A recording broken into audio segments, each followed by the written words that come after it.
Կան քննարկումից իրենց հետ էր նաև Քասախի համայնքի բնակիչը, պրոշյանցիները բավարարված են այսօրվա քննարկումից եւ չեմ օգտվում տրանսպորտից, այնուամենայնիվ մասամբ է բավարարված 25 համարի երթուղին նույն առաջվա ձևով չի երթուղին իրականացնելու։ Արդյոք սա քասախցիներին եւ պրոշյանցիներին վրդովմունքը նորից չի առաջացնելու։ Ներկապային դեռ ոչ, քանզի իրանք պահանջել էին, որ այդ միասնական ծրագիրը, որ կա համայնքների հետ կապված, տրանսպորտը բացառապես պետք է չհասներ դեպի հին պաշտպանության նախարարության մոտ, տրանսպորտը պետք է հասներ Կարմիր խաչ հիվանդանոցի մոտից եւ շրջադարձաներ։ Ներկապային կառավարությունը ժամանակավորապես բավարարել է 25 համարի երթուղին, որ հասնի մինչև հին պաշտպանության նախարարության շենքը, համատեղ երկրորդ տրանսպորտն է մտնում մուլտի գրուպի երկրորդ գիծն է սպասարկում, բնականաբար այո, ժողովուրդը մասամբ են օգտվելու էլի 25 համարից, բայց էլի ինչ-որ հույս է։ Ժողովուրդը Վարդանյան, 25 համարով գալու են իջնեն պաշտպանության նախարարության այդ հատված երկրորդ երթուղի նստեն, որ հասնեն իրենց ուզածները այնտեղից ոտքով պետք է գնա, մոտ մի կիլոմետր ու կես է, ես այդ եմ ասում, ներկա պահին մասամբ բավարարվել է իրանց։ Բայց այս խնդիրը սեն չի մնալու, օրինակ, Քասախ համայնքի 59 համար երթուղին բացարձակապես հանբերալ չի սպասարկվել, Պրոշյանի ժողովուրդը, որ ընդդիմացան, 25-ը դեռ մնալու է այդ կարգավիճակում։ Իշխանությունները վախենում են ընդդիմացողներից եւ այն մարդկանց խնդրին են լուծում տալիս, ովքեր ընդդիմանում են, հա։ Ժողովուրդ, այս իշխանությունը վախենում է ինքը իրանից։ Այս իշխանության գնալու ժամանակն է, պրոստը պետք է ժողովրդական մեծ ալի։ Միանշանակ, եթե մենք նայենք ամենտեղ սարքել են սոցիալական խնդիրներ, բավականին սոցիալական խնդիրներ կա տարբեր բնագավառներում, մենակ տրանսպորտի հարցը չի։ Բոլոր այս թանկացումները, գույքահարկը, չգիտեմ, աղբավճարները եւ այլն, կառավարությունը ժողովրդի միջոցով լուծում է իր պարտքերի գոյացման մարումը։ Ժողովուրդը դեռ չի հասնում։ Ժողովուրդը դեռ քնած է եւ ուշադրություն չի դարձնում։ Ես բազմիցս ասել եմ, վերջի իր հարցազրույցը կառավարության նիստի ժամանակ Նիկոլ Փաշինյանը Շակերտավոր վարչապետը հայտարարեց. ինչ պարտադիր է դու լինես պրոֆեսիոնալ վարորդ, որ քշես մեքենա։ Սա ժողովուրդը խառնված ասում է, հեսա վարորդներին են կպնելու։ Ոչ, վարորդներին չեն կպնելու։ Մարդը բացահայտ ասեց, որ նա ունի խնդիր, նա նստել է A կետից, պետությունը տանում է B կետի։ Ճանապարհին ով կզոհվի, ով կվիրավորվի, ում հետ ինչ կլինի, դա իրան չի հետաքրքրում։ Պարոն Վարդանյան, քասախցիները ինչ են։ Քասախցիները, ասեմ, մասամբ իրանք համաձայն են կառավարության հետ, քանզի Նիկոլ Փաշինյանի Ղազարը հայտնի ինքը Քասախի բնակիչ է եւ կարեցել են այդ հարցը երևի ներքին կարգով լուծել։ Քասախից կային մարդիկ, որ միացել էին Պրոշյան համայնքին, բայց քիչ էին։ Մի քանի երիտասարդ նախարարի հետ մոտավորապես քանի քասախցի էր հանդիպմանը։ 6 քասախցի էր, բայց երիտասարդներ էին, որոնք այսօր չկային, այո, լազորել էին մեր ուսակցության անդամին, որ այդ հարցը Քասախի անունից էլ բարձրացվել է եւ մերժվել է։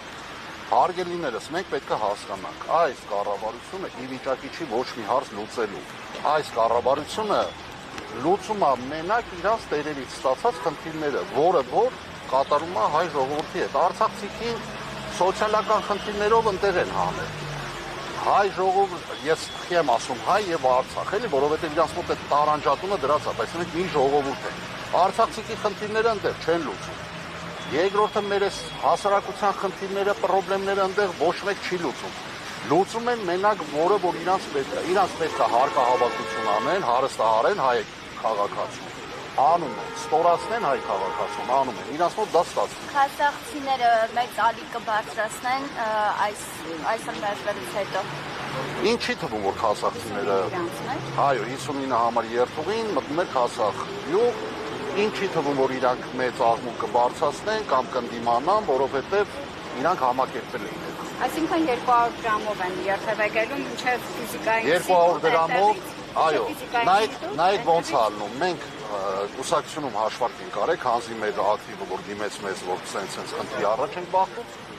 ամենակիչը մի անձի համար, օրեկան տրանսպորտից երբեք եկելու համար 600 դրամ բեռ են ավելացնում։ 700 չի 600, նայեք 200 մինչև ֆիզիկայի, չէ, եսի մենք հաշվել ենք սենց, էլի, իմ ես ասեմ ոնց ենք հաշվել, 200 դրամ մինչև ֆիզիկայի ինստիտուտ Խաչմերում, ֆիզիկայի ինստիտուտով 150 դրամ մինչև բարեկամության մետրո, բարեկամության մետրոյից մետրոյով էլի 150 դրամ, եթե մետրոյի կողերնա ինչ-որ գործողություն կատարել։ Այո, մենք մենակ ետ ենք հաշվել,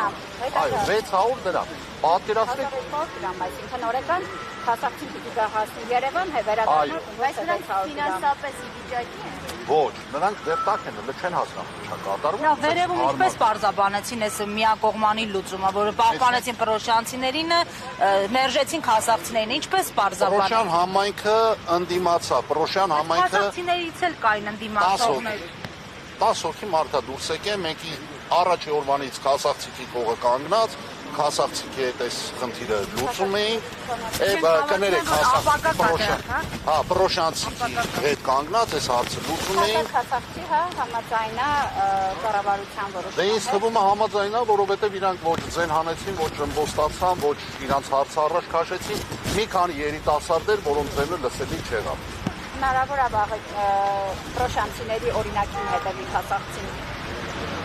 Հնարավոր է ավելի շուտ ճիշտ է, որ անեն, բայց չեմ հավատում, որ կանեն։ Հնարավոր է սպառնացած լինեն իրենց ուժերով։ Որովհետև ինֆորմացիա կար, որ Կարամ մի հատ իմանամ, չէ, դու խոտ տղեն ալը, մի հատ տելեկանից կենամ հնարավոր է, որովհետև նման ինֆորմացիաներ կային, որ սպառնալիքներ են եղել։ Նայեք, հարգելի լրագրողներ, հարգելի ժողովուրդ, այս պետությունը ամեն ինչ անում է իր կոշտ ուժերը ներ առելու ժողովրդի ըմբոստությունը հանդարտեցնելու համար։ Ոստիկանական ուժեր, չգիտեմ, այնտեղ տարբեր ծառայություններ, իրենց քարոզիչները, բոլորը աշխատում են ժողովրդին հանդարտացնելու եւ կառավարության ծրագրերը իրականացնելու համար։ Հիմա այս խնդիրը մենակ Պրոշյանի խնդիրը չէ, ժողովուրդ, այս խնդիրը Զոբունու խնդիրն է, որը կապած է Երևանին էլի սպասարկվում է 200 դրամով մինչև ֆիզիկա ինստիտուտ, այս խնդիրը Պրոշյանինն է, այս խնդիրը Քասախինն է, այս խնդիրը այս կողմից Արգաբանդ, Մերձաբան, այդ համայնքներին է, որը որ Երևանին կապած է եւ ավել գումարով սպասարկվում է երթուղի։ Այդ ժողովուրդը միասնական պետք է դուրս գան, միասնական պահանջեն։ Այո, հերու մարզերի համար ոչ մեկ բան չի ասում, բայց այն շրջանը, այն թաղը, այն համայնքը, որը որ կապած է Երևանին, կարելի է վերանայել եւ երևանցիների եւ համայնքի ժողովրդին, որոնք որ աշխատանք չունեն, բացարձակապես եսիմ այգի ունեն, մշակում են կամ դա վերցրել են ձեռներից գործարաններ են սարքել։ Այդ մարդը աշխատելու, ապրելու ապրուց չունի, հնար չունի։ Մի հատ էլ ֆինանսական բեռ ավելացնել մարդու վրա, դա դառնում է կներեք ցեղասպանություն Երևանում, էլի։ Ես եմ։ Հարգելի հետևողներ, նշեմ, որ